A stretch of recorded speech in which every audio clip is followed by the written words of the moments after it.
Just speaking in the ongoing aspect of partnership, I think for guys leading churches, sometimes it's not clear because maybe they haven't had the opportunity or been around it long. How do you work this partnership thing? I mean, how would the apostolic team, say, speak into the life of the church? You said before, doctrine, discipline, direction are kind of the areas, but what would that look like kind of in a practical sense? And that's a big question, but maybe just a couple pieces. Sure. So again, I think if you understand the difference, there's the gifts that you have access to that are on this team, and I'm 500 plus at this stage. And again, it's not about numbers, but there's this global team that operates all over the world, not just in their regions, but literally all over the world. So you have access to all those gifts. But our suggestion is in partnership that you also connect with a handful, maybe 2 or 3 guys, 1 or 2, I don't know, it depends on where you're at. I don't think it's viable or reality to have more than 3 or 4. Yeah.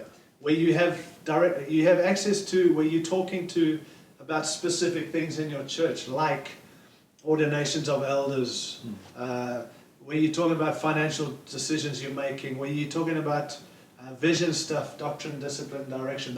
Those things, they're not, and again, all that we've said today, please understand, we are invited. We understand that. Elders are the highest human governing authority in the church. We believe that. We honor that. It's invitational. We will never come in and command and demand. And that's why even all that we're saying here is a suggestion, but it's more than, hey, think about this. This is true partnership. Yeah. But we would never come and take over, never dishonor, never have our trust. It's always to honor what God's doing and honor the local church. We love the local church, and we want to operate with the local church, through the local church. So we will honor that and have done that. So everything's invited. You can stand up when I'm preaching and say I disagree. You have the right to do that. If it's biblical, you've got a problem with God, not me. But I really do. I'm not pushing my thing, and I'm causing, we're not trying to cause controversy. We're actually trying to equip people and challenge people through those scriptures, because it's challenging to us as it is to others. So the point in why I'm saying all that is it's invitational.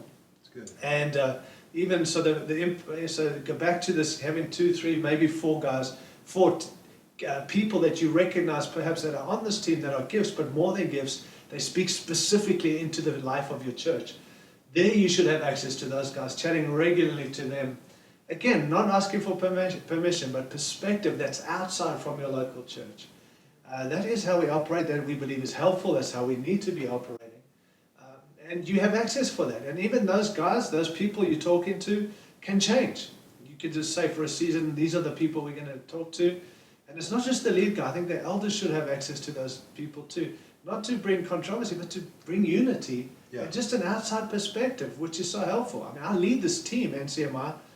And even when I was leading local churches as the leader of NCMI, I'd get other guys to speak into the context, even though I had team guys on my leadership team, on my eldership. We could have just done it with that. We would always get outside perspective from team people who we would say, hey, we recognize your gift, but more than that, we'd like you to speak into our church. And can I also just say, to be real, those people should be nearby rather than on the other side of the world who know nothing of what's happening in your church. They don't have to be people close by, but they've got to be people who know what's happening in your church, know something of what you're involved in, kind of the budget that you're involved in, that you carry, your mission, and people know who you're talking about when you say, I reference these people. It just makes it far more protecting for your people and for you when they've seen these people and they're around. And so again, that's probably a better way to go about it than just every gift that comes in gives you a perspective. Then you're going to get 500 perspectives, and that's not helpful. So I'm not saying those gifts shouldn't speak into things, but I wouldn't go to the whole team on specific things that we're involved in. Sure. It just makes no sense. So there's the difference to having any access to anyone, bringing them in to come and kind of minister and bring their gifting.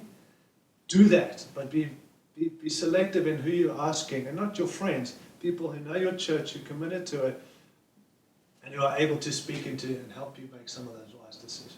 Yeah, and I know it was extremely helpful for me from the thing of ordination, looking at these people, getting perspective. When you're there, say, hey, we were praying about these guys, and would you just have a meal with them? Those kind of outside perspectives help, because when you're in it, you're in it. You get that tunnel vision.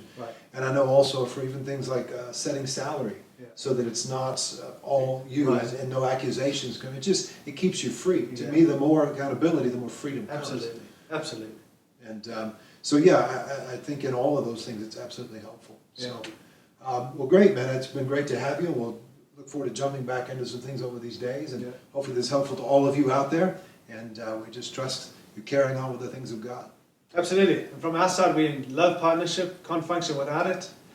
We believe we need it. We believe every local church needs it. And again, if it's not with us, it's got to be with someone.